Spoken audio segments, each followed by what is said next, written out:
it's just a huge honor for me to be podcast interviewing Minal Sampat, RDH of Growth Management LLC. Her website is marketinggmm.com. So it's marketing and the gmm.com is for growth management marketing. Minal Sampat is a marketing consultant, public speaker, practicing dental hygienist, digital media fanatic, and enthusiastic shoe lover. She was born in India, grew up in St. Thomas, U.S. Virgin Islands, and now lives on the East Coast. She launched her company, Growth Management Marketing LLC, by breaking the Guinness World Record for the most simultaneous mouthwash swishers at one time, with over 1,500 participants, by creating an event called Swish Away Breast Cancer. That is so cool. Minal has been featured in publications, podcasts, video interviews. She strongly believes in collaboration, brand management, team cultivation, and she's got a really interesting Facebook group called Dental Marketing with Minal Sampat RDH. And during this, or if you ever listen to this, if you text the number 38470, you'll get a list of resources emailed to them. Is that right? 38470. Right, that's right. So you want to text the word resources to that text. So just go into your phone and put that number and text the word resources, and you'll be emailed a bunch of resources I'll be talking about today. So there you go. You have it all in your phone, emailed to you. And they can also email you, right? Absolutely, of course, yes. Minal at marketinggmm.com. So, gosh, it's funny because every dentist you talk to, you know, they're paying all their bills, but they always sit there and think in the back of their mind, if I already pay my rent, mortgage, equipment, build out computer, insurance, malpractice, professional dues, blah, blah, blah, blah, if I just had 10 more patients, it'd pretty much probably be 60, 70% profit just dropped to the bottom line. Right. So they always want 10 more patients. So I'm gonna hold your feet to the fire with that and just say, sure. What if someone's driving to work right now? That's what podcasting is. It's crushing radio. They're driving to work right now. They got an hour commute, and they just say, "Give me 10 more new patients a month." What would you tell them? Well, I'll tell them figure out who your patients are. So if you know who your target market is, figure out where they need to be and what to do. So you look at your patient base. This is easy, and you can do this while driving to work. It's super easy. So in your head right now, if you're driving to work, you're working out, you are swimming, you're wherever enjoying the summertime, just close your eyes and think about who your ideal patient is and which are the patients you actually serve. So if you think that the new patient, the ideal avatar of the new patient is, let's say, in the age group of between 25 and 35 or 35 and 45, then you need to see, okay, well, that's who my age group is that I want to really get into my practice. How do I get to them? And then it's very easy for you to figure out your marketing plan, because then you know that, well, I know I can't do print ads because they're not going to read the newspaper, and I know they're not going to look at a flyer. So where are they going to be online? So automatically you start to gather, okay, I need to get the reviews because they're going to Google me. Okay, I need to be on Facebook because that's where they are. If your patient base is seniors, then look at all the senior homes that you have in your area and start going there. Start talking to them. Explain to them the treatments you offer. So it's very simple, really, if you look at it from a point of view saying, who am I serving? Who is a person that's going to say, hey, I want to go to this dental office? Nice. I just really, really want to see the person listening to this podcast while swimming. I follow the driving, the running, the working out, but when you said swimming, I thought, damn, because they are. I grew up on an island, and everything we did was on the beach. I mean, it was just life. That's just no, I'm serious. At Lifetime, there are people that swim with waterproof headphones on, and they're jamming out while they're doing their laps. I mean, if you have the most new phones out there, waterproof, so who knows?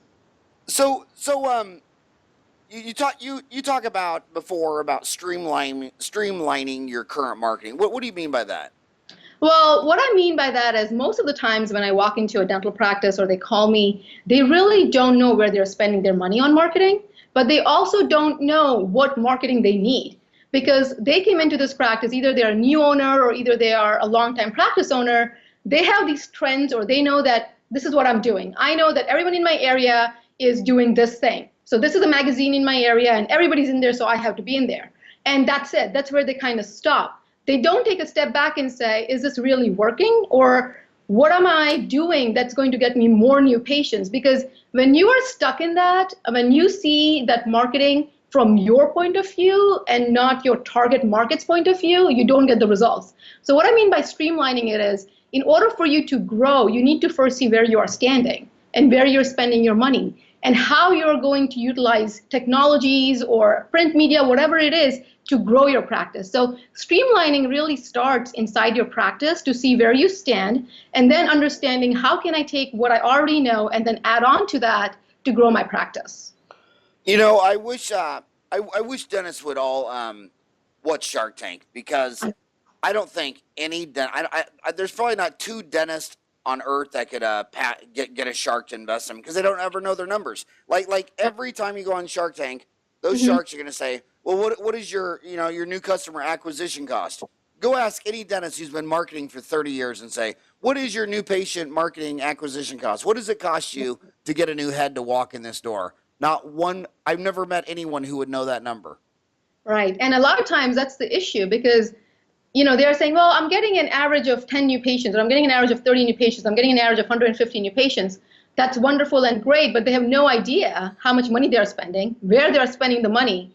And sometimes their new patients are coming in, they don't even know they have review sites. Like, they don't even know that they have a Google page, or they don't even know that they have reviews available to them. And they're thinking that this print ad is getting them just patients, because that's what they know they're spending their money on. And I look it up online and I'm like, listen, you're crushing your competition with reviews right now. Did you even know you have these reviews? And they're like, oh no, we had no idea.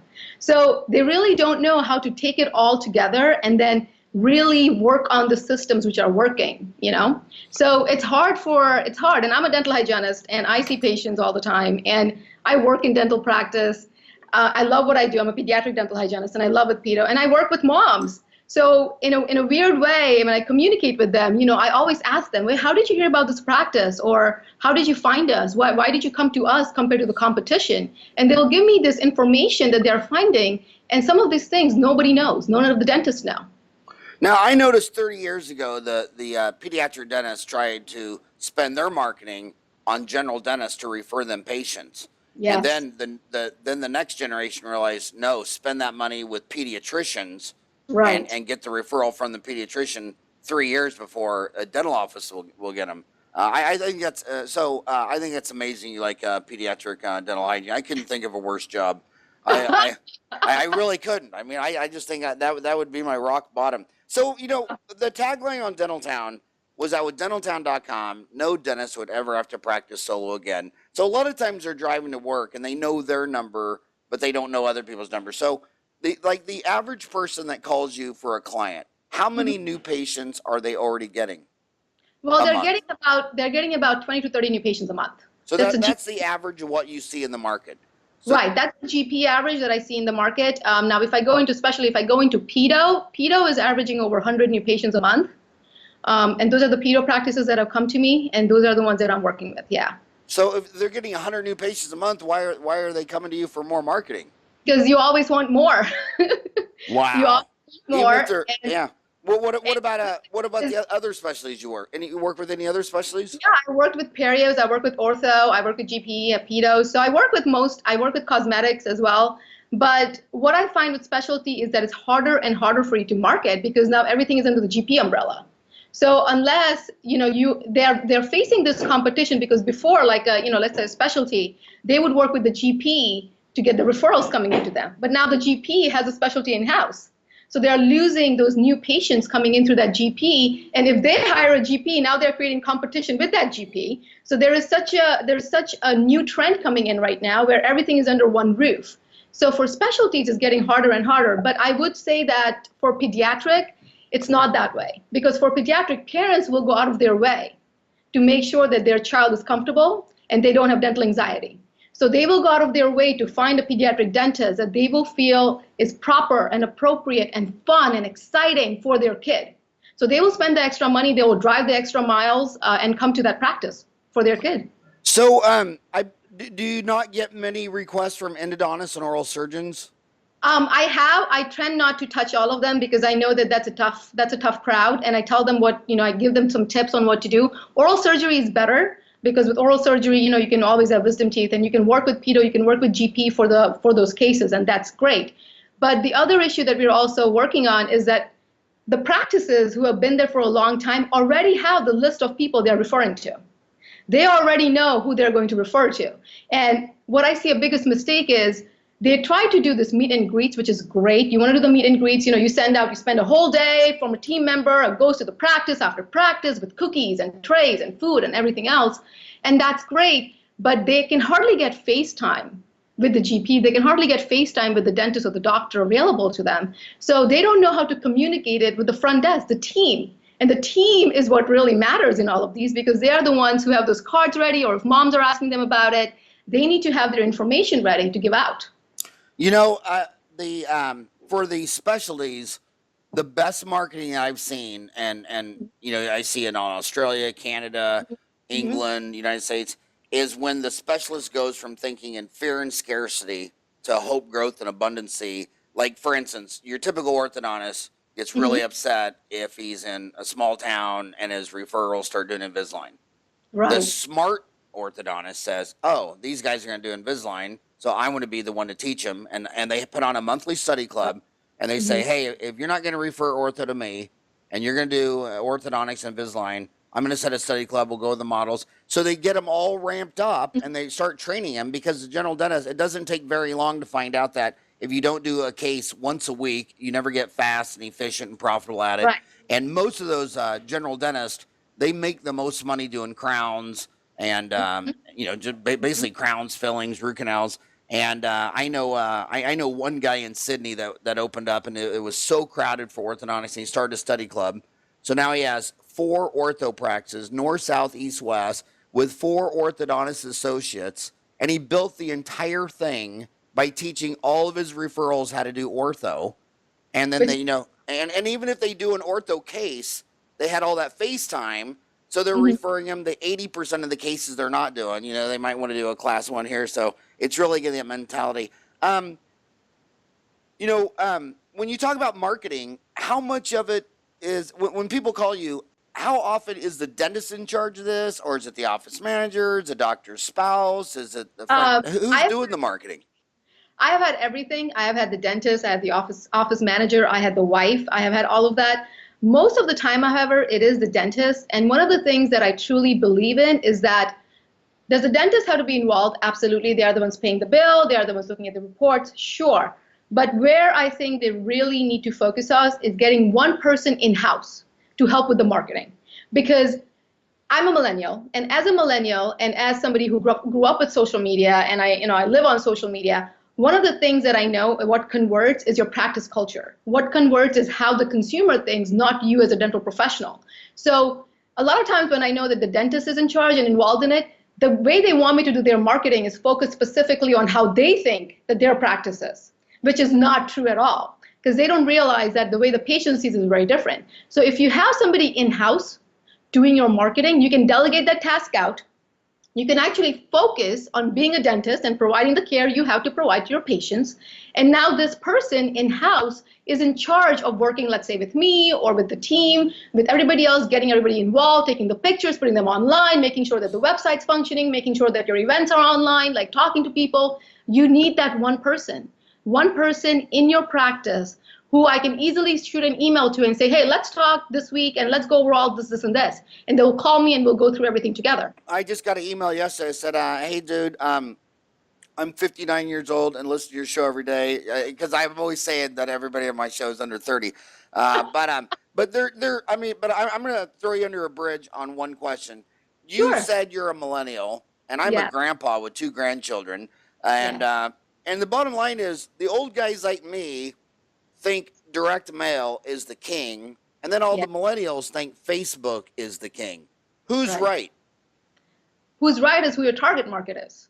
So if you're going to try and expect a 57-year-old or 67-year-old and hope that they're always happening on Facebook, and they are not, you have to do direct mail. If your ideal client base are the people between ages of, let's say, 28 and 45, then you have to be on Facebook. So it's not necessarily which marketing is correct. It's about which marketing is correct for your audience, for your target market. So direct mail could be good if, let's say, if you're a brand new practice in an area and you just have to get your name out there, you do brand awareness, sure, you can do a direct mail out of it. But what happens after direct mail? You think somebody just looks at a piece of mail and says, I'm going to go to that dentist? I don't think that's going to happen. They're going to actually try to look you up, at least call you, at least go to the neighbor if they don't use Facebook and be like, hey, do you know this person? Like, I got this flyer in. Do we know who they are? Are they good? Should I call them? They're going to get that second confirmation saying, I should make this call. So it's not one form of marketing that's going to work. Direct mail is still popular, believe it or not, for many practices. And that's okay if you're a new practice and if that's your target base. But you have to have a follow-up sequence to make the confirmation that you are the right practice. Can I tell you my best marketing campaign I ever did? What is it? Tell me. Well, I graduated 30 years ago this month, May 11. Congratulations. Got my practice open September 21. And I opened it up, and it was Monday through Friday, whatever. But on Saturday and Sunday, I got a backpack. I filled up with toothbrushes, my appointment book, mirrors, gloves, all that. And I got a map of my zip code, 85044, and it took me half a year to walk down every single street, knock on every single door, and say, hey, my name's Howard Farran. I'm the new dentist over there by Safeway. I'm 24. I'm going to practice here 50 years. I just want to get out and press the flesh, meet the neighborhood. I'm going to live here, the rest of my life. And 2 out of 3 people would think, whatever, it's kind of weird. You don't really ever have a dentist while you're here. The third door always had to open their mouth, show me their tooth. I'm standing there on their porch with a flashlight, with gloves on in a mirror. And then they'd say, well, I need to come in and see you. And I'd pull out my appointment book and I said, well, I have an opening 24 hours a day, 7 days a week till the end of time. Does any of that work for you? And I would literally fill up my Monday through Friday the next week by walking door to door Saturday, Sunday. And I never stopped on Sunday until my hour and a half new patient blocks were filled. And sometimes that'd be Sunday afternoon at 3 o'clock. And I think 1/3 of Ahwatukee, and I can't believe it to this day, 30 years later, I still have people coming in. Dude, I can still remember you knocking on my door when you had hair and a 6-pack, and they think it was crazy. And then the other one was this is Phoenix, Arizona, but everybody calls it Ahwatukee, where we live. So they just call it Ahwatukee. If you say, do you live in Phoenix? They say, no, I live in Ahwatukee. But even though, if you ask a lawyer, it's the same thing. And they have an Easter Day parade. And they rent those little stalls for $10, and we get the whole staff to go to the Easter parade, stand there, and we get all the brochures from the Arizona Office of Dental Health, and we just stand there, and it was just amazing. All those moms coming by, and I was wondering, my staff would all go there. They'd all wear, the shirt, Today's Dental. How important do you think it is to get every single person on the staff on the marketing bandwagon? Oh, so important. So very important. And most times the team is the face of your company, is the face of your brand, is the face of your practice. So from the time somebody calls to schedule an appointment to the time they check out, a team member is always involved in the process. A dental professional, as a dentist, you come in and you do your exam or you go and do your treatment. Half the time the patient can't speak to you, and that's all it is. But the team, let's say Linda picked up a phone and made the appointment. Linda mattered there. Let's say the checkout comes. Let's say the treatment options come. Everything matters because of the team. And if your team is not on board with what you want to do with your marketing, it's going to become so hard. Like, so many practices are like, my team, they just don't understand it. They just don't want to be a part of this. They don't want to take a picture to be on there. And I understand this is your private life and you don't want to show it out there, which is great. But if your team had a way for them to interact so that your patients are always happy and so that all patients know what's going on with your marketing, it makes a lot more sense. So, for example, for April, it was Autism Awareness Month or Oral Cancer Month. And a lot of people did the whole, blow bubbles for oral cancer. If you were doing that and you had a patient doing that and the team had no idea what was going on, and somebody asked them saying, hey, what is going on? And they're like, I have no idea what they're doing. That's not cool. That's not going to work out with your marketing. You have to make sure the team knows what's going on so that you can get more and more people involved. So absolutely, include your team in everything. And having team meetings is a way to do it. Having morning huddles is a way to do it so that you're all on the same page. So they're driving to work. So one of the things I do on my show is I always retweet my guest Twitter. That way when they get to work there on Twitter, they can find you on just my last tweet at Howard Farran. Your Twitter is at marketinggmm.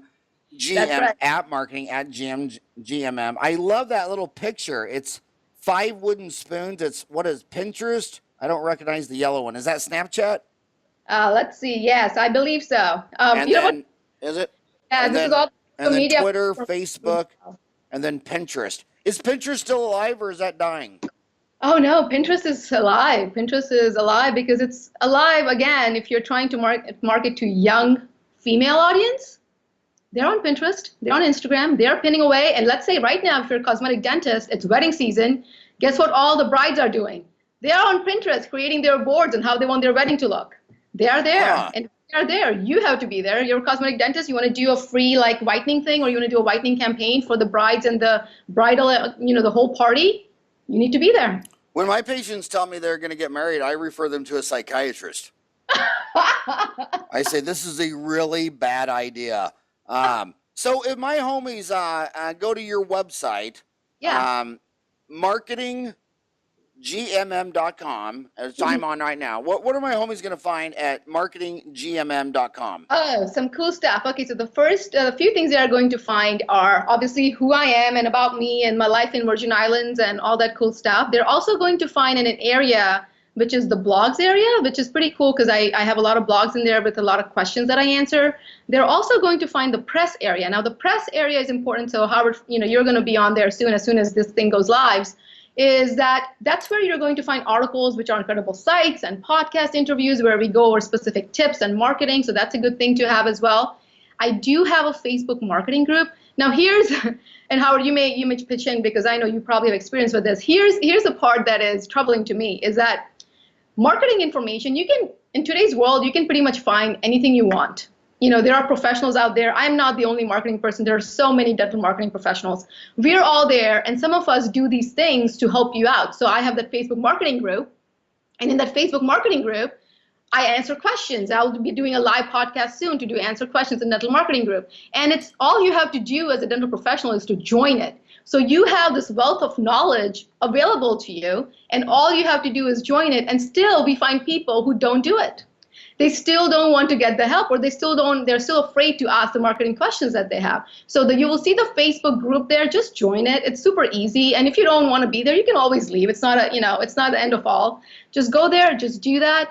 You're also going to find my consulting plans on what I do and cool stuff. So I'm a curator almost, think of it that way. What I do is I kind of walk into your practice, I look at what you're doing in your marketing, I figure out where you need to be, I help you figure out your budget, I help you make sure that you have the right systems in place, and I connect you with the right companies and the right people so that you can actually make marketing work for you. So that's one of the things that I'm good at, and that's what I do. So do you have a podcast on iTunes? I don't. What I do is I do live videos. I'm all about live videos, so I do a lot of live videos in my Facebook group. But you have blogs too, right? I do. I have blogs that go up on my website where I answer specific questions and I go over certain things. Yes. Well, you should repost those blogs on the Dentaltown blog section. Yeah. Because for two reasons. One, there's a 250,000 dentists and hygienists and office managers and all that on there. 250,000. Not only that, but over 50,000 have downloaded the app. But the coolest reason that to repost your blog is because we have that share feature for your Pinterest and LinkedIn and Twitter and Facebook, and the shares where a townie will read that, and basically the instinct is the greatest gift a patient can give is a referral or a friend or loved one. And the greatest gift a townie can give is when somebody wrote a blog. I mean, it's free, or put on an online CE course or whatever, that they share with their group. And the shares have been tracking up very, very high. So the amount of blogs that are shared to that townie's social media is basically doubling like about every 4 months. So, if you're already writing the blog, you ought to just repost it on Dentaltown. And then if someone likes it. And what's amazing is there's more shares on, like when you do a magazine article. Like there might be 123 Dentaltown magazine article shared, but there might only be 3 comments on the deal. And it's the same thing as blog.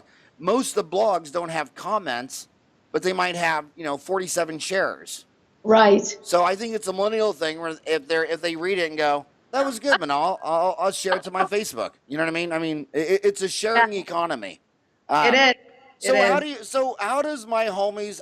So tell me more about your website. What else are they gonna find on marketinggmm.com? Well, they're going to find all this cool bits and things. Another thing that you can easily do with the website too is that I have added the live chat feature too. So if you have any questions, you just kind of put it. And guess what the live chat is? The live chat is actually just Facebook Messenger that's attached to my website. So you can always be able to just shoot me a question there, and me, you know, my team or I will always get back to you. Most of the time, it's going to be me who's going to get back to you because I understand the need for you to speak with me. So I definitely do that as well. So the website's happening, you know, you can go check it out. And if anything, just go check it out for the pictures from St. Thomas. Beautiful Megan's Base featured right on there. I was telling you before we started my St. Thomas nightmare. So I was lecturing in St. Thomas. I was staying at Four Seasons. It was kind of close to Megan Bay.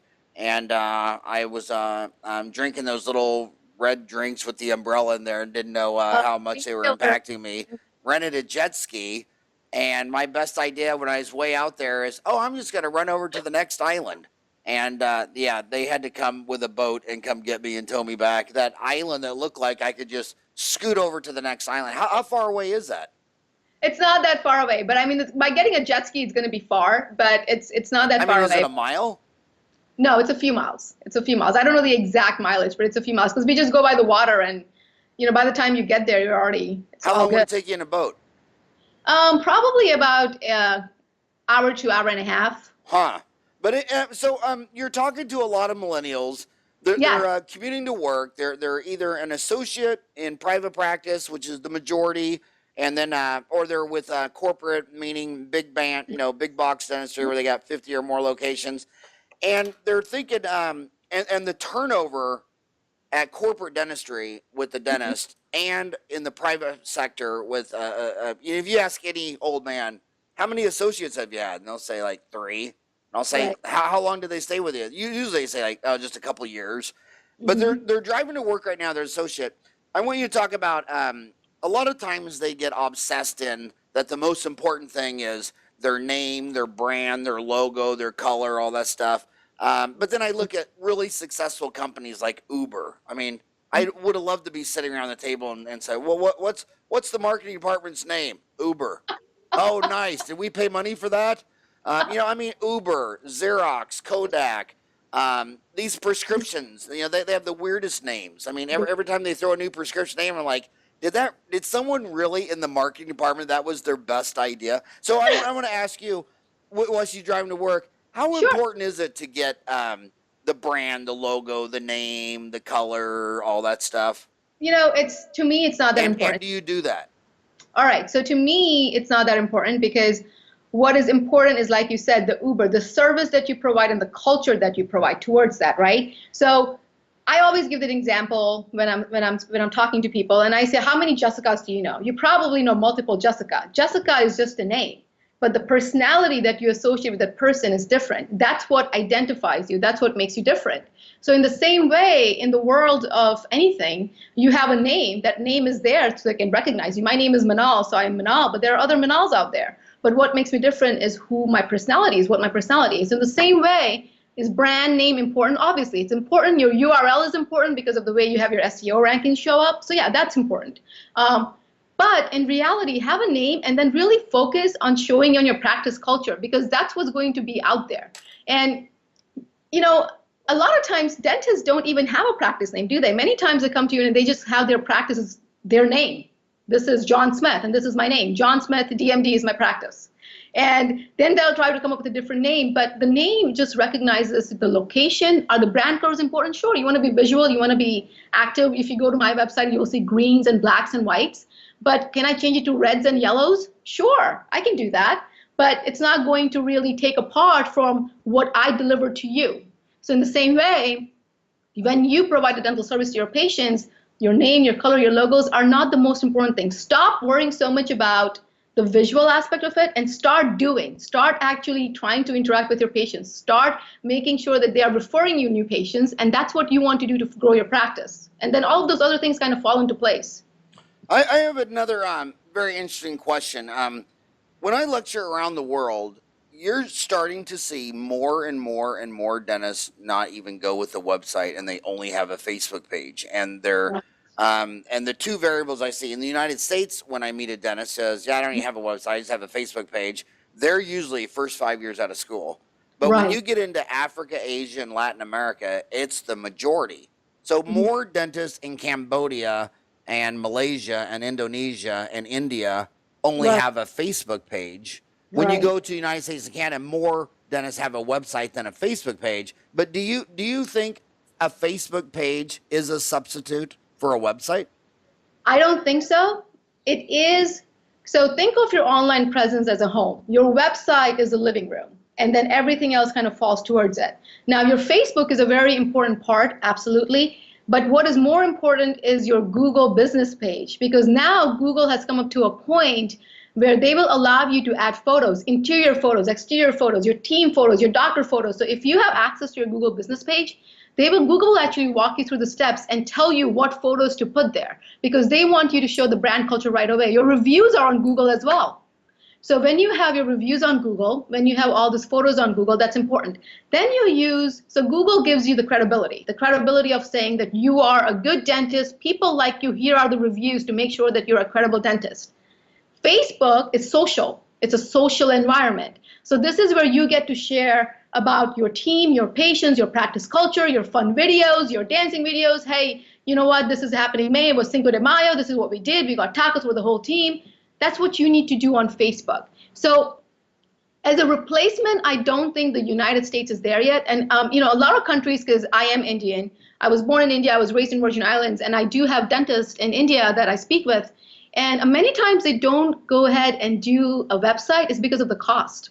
To get a decent website is a lot more money. So they start going with Facebook, they start going with Google to make sure they have some presence, and then they work on their website. Now let's switch to the most important part of marketing. I mean, it really is. I mean, anytime you ask a dentist, I'll say, what are you doing for marketing? And they'll say this, and I'll say, well, how's it working? And they say, good. And I'll say, well, how many new patients did I get? What did you spend? What was your patient acquisition cost? They go, I don't have any idea. I just got a gut feeling it's really good. And I say, well, dude, guts are filled with shit. So you have a really shitty opinion. So let's switch to measuring the mother. How do you measure? Well, first of all, what do you think what do you think the average spend? When you said the average dentist is getting 20 to 30 new patients a month, what are they spending per head? I mean, what's the norm per head? I mean, is it 100 a head? Is it 75? Well, I believe, it depends on what they're spending their money on, but if they're doing anything with print ads, that alone is $2,000 that they're spending just on that one marketing space. So you can actually guarantee that they're probably spending at least somewhere around, I would say $500 to $700 just to get some sort of marketing running, something. And that could be just any small thing. So, just for you to get ahead of the game, even if you have a free Facebook page, a Facebook page is not going to let you do much unless you do Facebook ads. So even if you have free services, you have to put that money towards that service no matter how you're going to do it. So you have that ad budget, right? But the way that I think is the best way to see how much you're spending and where you're spending and what you're converting into is let's say you look at all your marketing costs right now. So you look at everything. I pay $50 to maintain my website, or I pay $2,000 for a paper ad.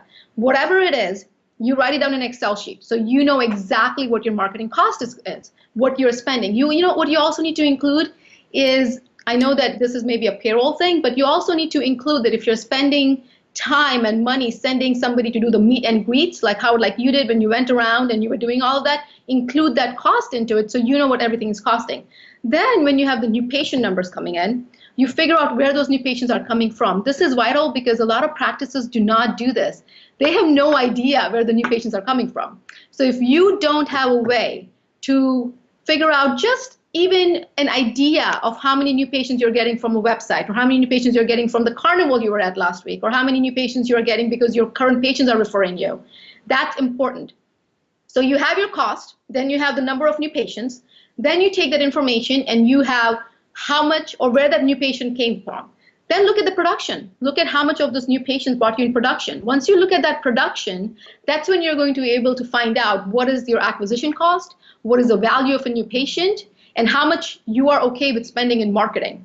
If you go online and say, how much should I spend on marketing? It's going to say spend 2 to 5% or 10% of your budget. Sure, if you're a new practice, you're just starting getting into it, start it that way.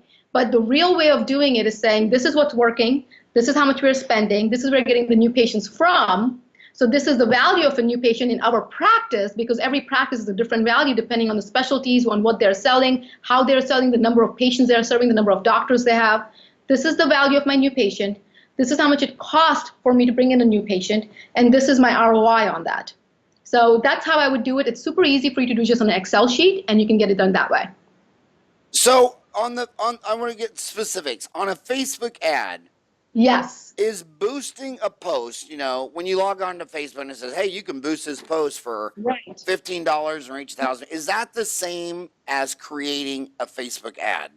Because it looks like there's two separate ways. Is there two separate ways? There are. So the boosting is Facebook's way to make it so easy for you that if you are not a Facebook ads expert, you can just go online to a post and just press boost. And you press boost and it will say, who do you want to boost this to? Your current fans, your friends and friends, and you just create a boost ad. That ad is still at Facebook ad, but you have access to what is called Ads Manager. So if you go to the Ads Manager, it will actually give you options on what kind of ads you want to do. Engagement ads, you want to press out offers, you want to get page likes, you want to get lead ads, you want to do video views. It will give you options on which kind of ad you want to run. And here's the really, really cool part about Facebook ads. So right now, Facebook has over 1 billion daily active users. It's insane. It's huge. So what Facebook gives you, gives you a target market base. It tells you that we have over 1 billion active users daily and almost 2 billion monthly active users. So if anybody tells you that Facebook is going away, it's not. It's not going away. It's staying. People are getting on there. My dad, it's his birthday, so happy birthday, Dad. But it's his birthday, and he is turning 65 today. And he's on Facebook, and he's on Facebook all the time. So Facebook is actually there for a lot of group of people. So if you're on Facebook ads, it will allow you to choose a perfect target audience. So you know how I started this conversation in the podcast talking about the avatar and knowing who your ideal new patient is? If you write all those things down, my ideal new patient is females between the age of 28 to 45 who are professionals, who are making this much money, who are living in this area, who are shopping here or who are going here, who are doing this or they're watching my videos. You can put all that information on there and create a target audience. So what this does is that this puts your ad in front of the people who really matter and who are going to convert. So that's really cool about Facebook ads. Another thing that Facebook ads does is, this is really powerful, is that it gives you a Facebook pixel. So many people don't know this. It's similar to the Google Analytics code, and I know how people who listen to you already know about Google Analytics, so I'm not going to go into that. But if Facebook Pixels is just something I'm going to mention very quickly, is that if you do Facebook Pixels code, you can put that code on your website. And you know how when you go onto Facebook, you are on a website, and then you go onto your Facebook, and you're like, I was just there, and now this website is showing up on my Facebook. That's because you're being tracked. That's because that code is letting Facebook know that this person was on your website. So now Facebook automatically shows your website or your ad to that person.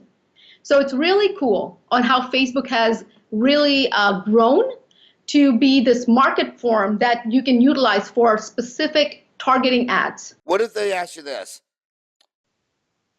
If you had to pick between Facebook ads and Google ads, what would you pick and why? Hands down, Facebook ads. Because Google ads are PPC ads. They are the ones that show up on the top of the page, and they say ad next to it. When you go online on Google, and if you are the ones who are listening to this and you have access to your phone and you are not driving and you can actually do this, or you have access to a computer, just go to Facebook or just go to Google and search for whatever. I will tell you that most of you are not going to click on the ad because you know it's an ad. You are going to click on the maps area with the reviews and the organic search underneath it. So you are not going to click on those ads.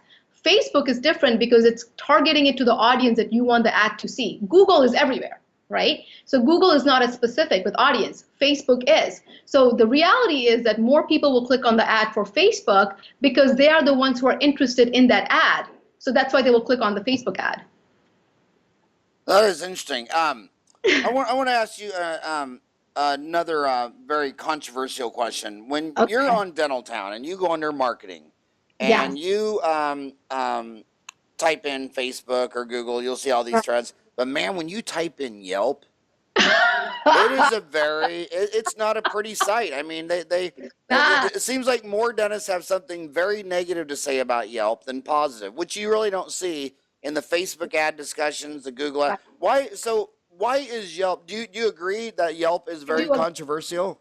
I think Yelp is very controversial, and I think that Yelp has made its own little issue there, because here's the difference between Yelp and Google reviews, okay? On Google, when you put the reviews up, they will put up the reviews, and that's fine. People can go, as long as you have a Gmail account, you can go to Google and write a review. Great, fantastic and easy. Yelp is different. So Google is the place with the most reviews. Yelp tells itself that it is a place with the most trusted reviews. So how do you know this review is trusted? According to Yelp, they have a logarithm. And their logarithm, so even if I am on Yelp or I'm a new user to Yelp and I go write a review, most probably that review is not going to show up. It's going to show up under not recommended reviews, because I'm not a Yelper, because I'm not somebody who goes on there, because I don't have a profile, because I have all these other things that I'm doing, but I'm not on Yelp. So Yelp claims that it has this logarithm where it looks at the reviews and it shows the reviews by Yelpers, so people who are very active on Yelp. So it's hard for any profession, and specifically dentists, to have patients go to Yelp and write a review, because even if the patient goes and puts that profile up, creates this profile, it's not necessarily that review is going to show up. And that's the issue with Yelp. Yelp also got a bad rap because there are claims that Yelp would call dental practices and say, hey, listen, if you want to have positive reviews show up, give us $800 for the ads and we'll make sure that you show up. Yelp denies it, obviously. Have I run into issues with that? I have, and I've spoken to Yelp on multiple locations, and they always tell me there's a logarithm. But unfortunately, the thing is, when you go online and you look for reviews, or you go online and put down the practice name, your practice website will show up, your Google reviews will show up on the right side, and under your practice profile is going to be your reviews. Your health grades, your Yelp, your vitals, all of those review sites are going to show up. So whether you like Yelp or not, it's really not the question. The question is, Yelp is important in the online world. So it's figuring out a way on how we are going to use Yelp. Because if you don't utilize it, that 3-star review is just still going to stay on Yelp. It's still going to be online, because Yelp is a powerful, powerful online presence. So you have to learn how to utilize Yelp for yourself. So I would, it's controversial, so I will tell you, yes, I know, hate it or love it, but it's there and it's powerful, so figure out a way to use it. So if you were my patient and I just finished up doing dentistry on you, and I was trying to motivate you to write a review, should I try to steer you toward writing a Facebook review, a Google review, or a Yelp review? It depends on what you're active on. So if you're older, or if you are already on Facebook, then it's easier for you to do a Facebook review. If you have a Gmail account, it's easier for you to do a Google review. And if you're a Yelper, I know that you're somebody young, and I know that you're always going on Yelp and rating, different restaurants you eat at, and Uber and everything else going on, I would totally ask you for a Yelp review. So again, it's determining the situation, because all of those 3 places are powerful. Google is powerful because of your SEO. Facebook is powerful because of all the social media. And Yelp is powerful because you just need more Yelp reviews, because nobody's working on Yelp. So if your patient comes to me, if I am your patient and you are telling me, oh, Minal, I hope you had a great experience today. Would you mind writing? And you don't tell people, would you mind writing me a positive review? Because then you are telling them what to write. You always tell them, would you mind sharing your experience with us by going to Google, Yelp, or Facebook? Or you can start by saying, hey, where are you active? Are you active on Facebook or Yelp or Google? And I will say, hey, I'm totally active on Facebook all the time. Fantastic. This is my Facebook page. Can you please make sure that you share your experience with us there? So you direct them where you want them to go, depending on what's easy for them. Because if you make it hard for people to write a review for you, they're not going to write it. They're already taking the time out to do this. So make it so easy and so comfortable for them that they continue to write your reviews. I want to ask a reverse marketing question. How do I get rid of new patients? Because most of my new patients are family members and cousins and nephews coming in search of free dentistry. And I have found out that new patients, actually, I lose money on. Oh, man. So if you don't want new patients, I just put down a big thing and say, here, you know what, guys? I'm just not available. I'm too busy. I'm way too busy. So I'm just not going to see you. Or you just send them a thank you card at home and say, thanks for being my patient. Here's a really cool dental practice I want you to go to. You're going to love it. They have iPads and they have a swimming pool. Just go there. Just go there. It's all good. what are other so I've had you for 45 minutes. I'm down to 15 minutes. What are other marketing tips she could think about on the way to work? Well, some of the marketing tips you need to think about, we talk about this a lot where people ask me, has marketing changed? And I'm 31, so I know that I grew up in a different world, compared to what the other ones are. But the cool thing is that I am in your target market. What that means is that I'm a professional. I'm a female, so I make decisions and when my family is going to have appointments. I'm married to a professional. My husband's a physician. And here's the thing. I know that if I am in your target market, I know what ads speak to us. So the number one thing I want you to do as dental professionals is take a step back and think about whatever you're putting out on marketing outside, is it relating to your potential new patients? Please don't put a picture out of a root canal out there because it's not going to relate to your new patients. Please don't do that. You want to put out what's going to connect with them. So if you have in your head right now, I want you to think of a question that you're always asked. Maybe it's a question on saying, what are sealants? Maybe it's a question on saying, what is a root canal? What are implants? Do I need implants? What is sedation? Whatever question you're really getting from your current patients right now, I want you to think about it. Come up with the answer that you tell them. Then you're going to take your phone and you're going to practice. You're going to practice doing a video, which is only me. So when you're practicing a live video, you're going to click down on it and you're going to say only me. When you do only me, Facebook doesn't show it to anybody else. Take it, practice the answers, and then do the live video. Do this live video and save it on your camera. And this is what you're going to do. When you do a live video on Facebook, it's going to be live on Facebook, obviously. But when you save it on your camera roll, you now have a powerful marketing tool that shows you as a credible dentist, as somebody who is using the new technology. And the reason you want to do a live video is because it's easy, number one. It's super simple. It's easy.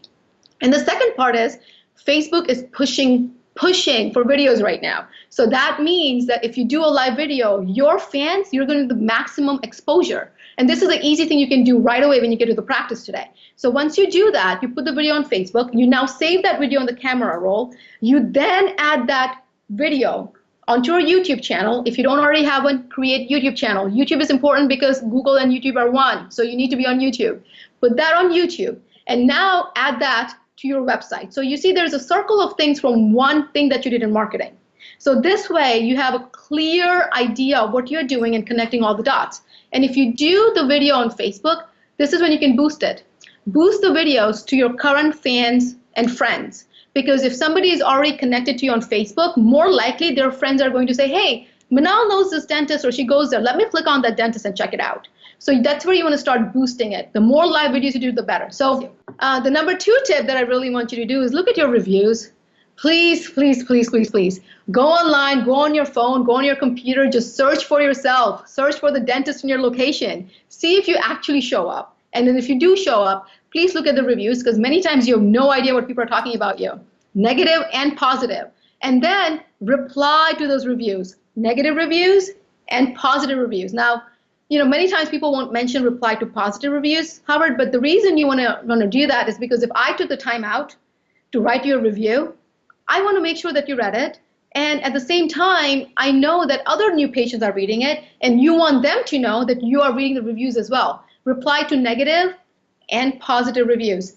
And also make sure you claim your profile. So here are some profiles you want to claim online. Now, there are so many, hundreds of profiles that are online, but you want to claim your Google business page. And it will say, if it's not claimed, go to Maps, and it will say how to claim the Google business page. You want to claim your Yelp page. You want to go ahead and claim your Health Grades page, your Vitals page, your Bing page. You want to claim those pages right away. You also want to claim your Facebook page. And on Facebook, write down, search if you have multiple pages, because you may have duplicate pages and you may have to merge those pages. Okay, you said that fast. Okay, claim Sure. the pages. Facebook, you said Google Business? It's Google business page. Google Business page. Your Yelp page. Yelp. So there's a Yelp page? Like I have a Yelp page? Well, your practice would. Or maybe you do because you're a public figure, yeah. Yeah, I mean, no, my dental office today's dental. Yelp, and then what do the other say? So right, so you have the Facebook that you have to claim. You also have to claim the Vitals page. Vitals.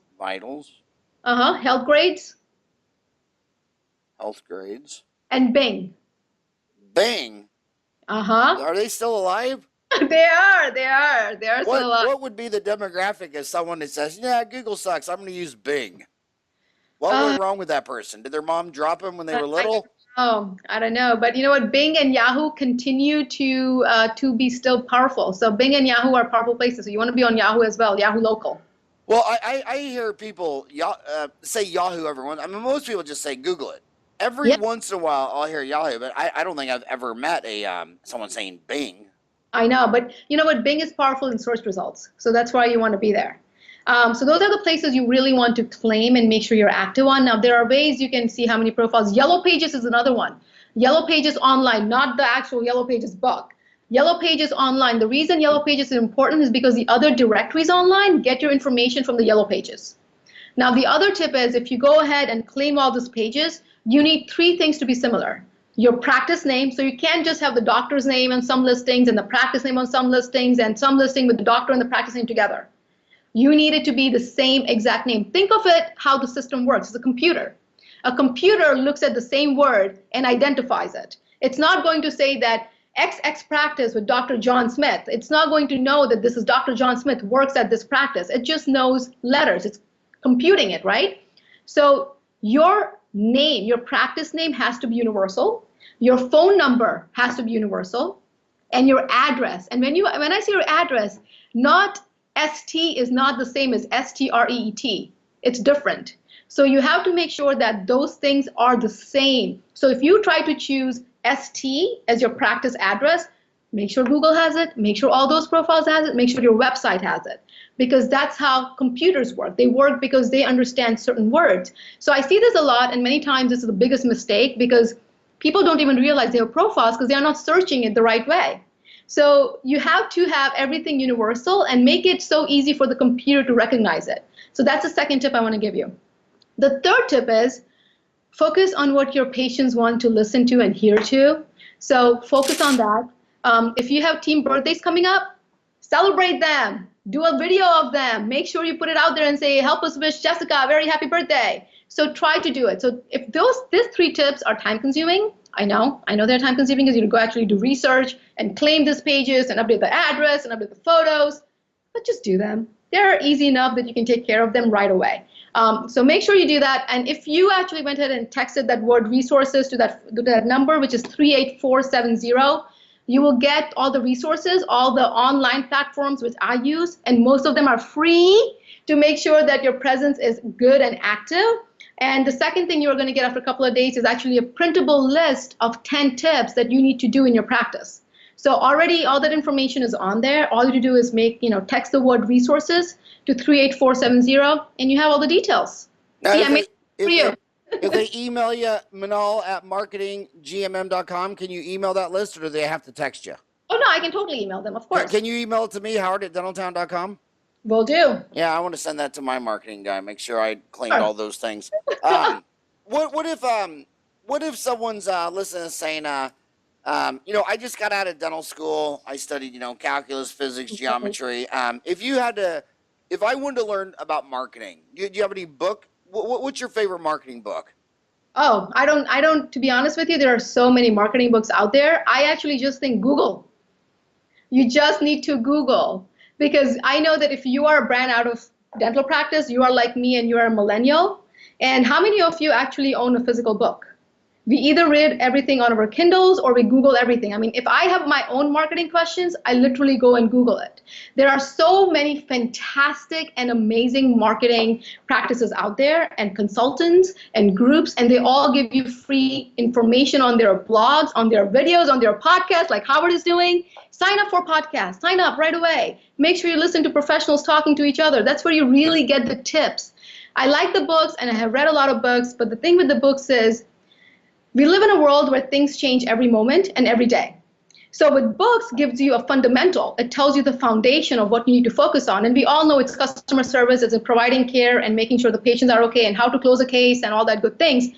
But because the world changes every day, a book to me is not a rational source of information because I want to know what Google did tomorrow or is going to do tomorrow. I want to be on there. You may be reading a book that's talking about how Google worked a month ago, and guess what? Google changed.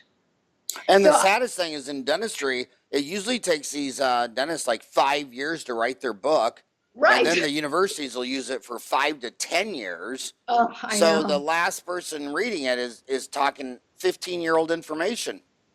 And it's not fun. So, the book, when I started, and I'll tell you my story, when I started in this dental world, or when I started to open up my company, which I broke by the world record, I read the book E-Myth.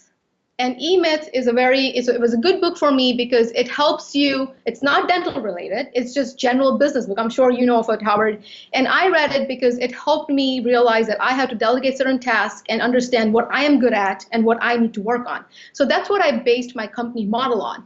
But I will tell you that every single day, every morning, I spend 2 hours on reading and being part of dental groups and looking at different dental marketing articles which are out there and listening to podcasts, because that's how I learn. Because that's how I learn from experiences. That's how I learn what's going on in today's world. And then if I really need to read a book, I just kind of go and read something else. And that's the honest truth. So if you want a book, E-Myth is the one that I read. But for marketing tips, for dental tips, join Dentaltown. You're already on So there. you're a hygienist, a pediatric hygienist in dentistry, and your husband's a physician. Is Yes. an MD? Yes, he's an MD. Is marketing in dentistry in our profession the same as your husband's profession? Are they all into this as well? They're all into this as well. They're very much into this as well. And they also go through the same struggle. So my husband has no idea about marketing. He went to school and he learned how to be an MD. And he knows his patient procedures and what he has to do and things like that. So in my world, he doesn't understand anything. But what I do know is that my husband is a millennial. And he came out of school, and he does the same thing that I do. Every time we have to look up at something, we also go and look at reviews. I mean, I don't buy shampoo without looking at reviews. I live on Amazon. That's where and Amazon Fresh now has it. I don't even go to the grocery stores. Everything is delivered to my house from Amazon. So we live in the same world, so that has helped us out in figuring out what people, consumers in our age group are looking for and what makes it easy for them to choose a dentist or a physician. But yes, they go through the same struggles. When you use example shampoo, was that a passive aggressive dig at my hairdo? Oh, no. You mean you don't like my beautiful long hair here? No. I know. I was joking. So what type of physician is your husband? He's internal med. Internal medicine, hospitalist. So that's my question. Do internal medicine doctors, do they just basically get filled up by people because they take their insurance and they go to that area? Or would like an internal doctor of medicine advertise for new patient referrals? Well, that's the thing. It's so different now because of the way insurance works and who gets the insurance and where they practice. So my husband is in a hospital. And because he's at the hospital, it depends on what the hospital expects. And hospital takes everything, anybody and anybody, so they take them all in. If you are a private practice, is it different? Yes, it's different because you work with certain insurances. But because the U.S. is in such insurance difference right now with Obamacare, and now we have maybe the new healthcare system coming in, that for physicians, it's harder and harder for them to figure out if it's just insurance-based. And many times, believe it or not, people will call. People do not want to pay out of network. I mean, I myself will call my insurance company and say, hey, who is covered? Like, let's say I'm looking for an eye doctor. Who is covered for my eye doctor?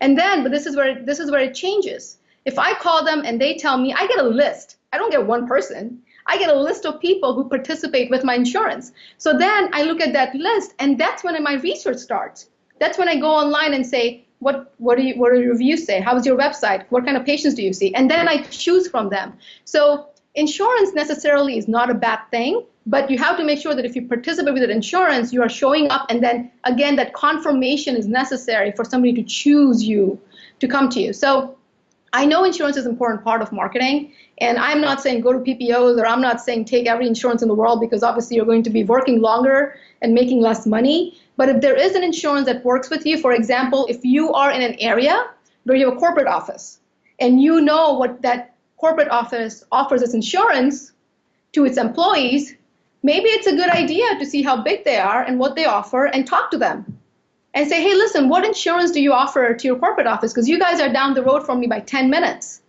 Can we do something here? Will it be worth it for me to be participating in this? So looking at that way makes sense for you to be a part of some insurance. Well, I think it's killer SEO to list the dental insurance companies you take on your website. Because if you look at the Google search data, they're saying who takes Delta Dental in Ahwatukee. So your website should have a list of all the dental insurance companies that you participate in. The reason I was asked about your husband, though, is because it seems like where I live in Ahwatukee, in Phoenix, I see a lot of advertising by dentists, vets, and chiropractors. And, but when it comes to MDs, only cosmetics, eyelids, tummy tucks, boob jobs, all that stuff. But I don't really see internist or family practice. It doesn't seem like they advertise at all.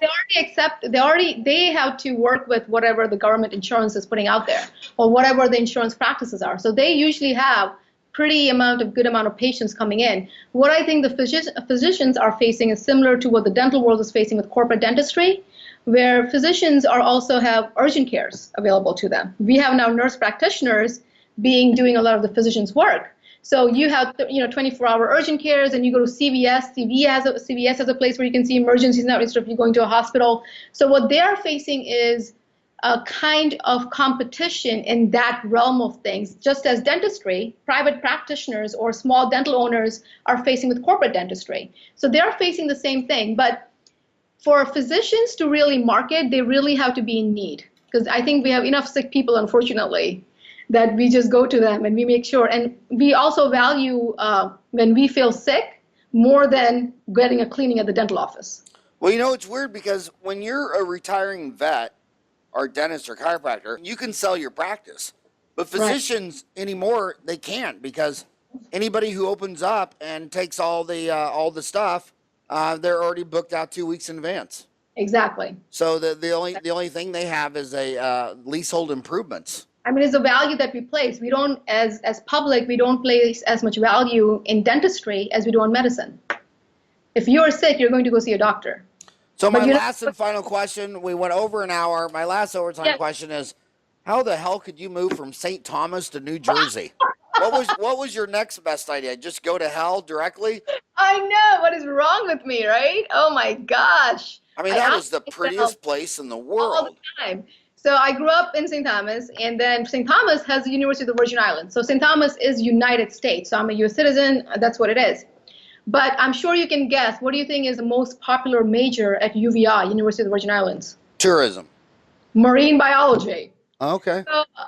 So marine biology is what it's known for, obviously. We're surrounded by beautiful marine biology. So I said, you know what, and my parents, since you've been to St. Thomas, the most important thing about St. Thomas, except the beaches, are jewelry, right? Tons and tons of jewelry stores. So that's what my family does. They're jewelers, and they own jewelry stores in St. Thomas. So my options were get into the family business, or I was thinking about going into medicine or dentistry. So I applied to Rutgers, which is huge. My graduating class in St. Thomas was 32 kids, 32. And then I decided that I'm going to go to university, which has over 60,000 students just in it. And I did. I went to Rutgers and I studied biological sciences, and I also did communication, because I could never figure out if I wanted to do science or business, because that's what I grew up with. And I did that, and I was pre-dental. So I went ahead and I shadowed this dentist, a Peter Ortho office in New Jersey while I was at Rutgers. I was in the New Brunswick campus. And when I was shadowing, they said, as soon as you get out of college, give us a call. So I did. I finished college. I gave them a call, and they didn't need to hire me. They didn't have any open positions, but they wanted me in their practice. So they're like, we're just going to have you come in, and we're just going to train you in all the positions, and we'll see what you like. So I said, great, thank you. So, I did parts and bits. I did the front desk, I did the scheduling, I did the insurance, I did the lab assisting, dental assisting, and then I took over their marketing because I had a communication background. And when I looked at their marketing, I realized that they had nothing really streamlined, and they were missing the millennial digital presence. So we took over that, and this is a big practice. They have over 25,000 patients. So we took over all the marketing, and we just started to streamline it. And I just told them, this is what we have to do, how we are going to do it, this is how we are going to scale it. And we had the AAPD calling the practice, and all these dentists calling us saying, how are you doing this? What's going on here? And out of that, I opened up my company, and I said, let's package this together, and let's see who else we can help out. And that's what happened. So life is just in New Jersey right now. But the good thing is parents are in St. Thomas. I get to visit all the time. I get to escape New Jersey. And I appreciate St. Thomas a lot more now because of that. So, but what you just said was a great business lesson. Dentists are always saying, should I take continuing education in sleep apnea or Invisalign or Oh. implants, whatever? And what you should do is look at the supply, the demand in front of you. I mean, you shouldn't ask me if you should learn implants. If you're having patients saying, can you place an implant, go learn it. So you first were in a real office, solved a real problem. You saw, here's a real demand. I'm going to create a solution for a real existing demand. That's where businesses start. You just walk into it, you see demand. If your patients are all asking for tooth-colored chrome steel crowns on their pedo, then go learn that.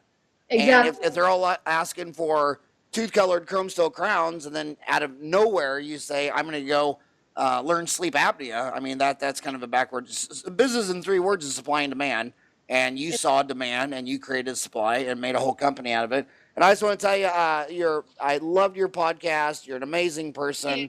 Thank you so much. Thanks for coming on my show and talking to my homies. And last but not least, text her resources to 38470 and she'll send you a free case of beer.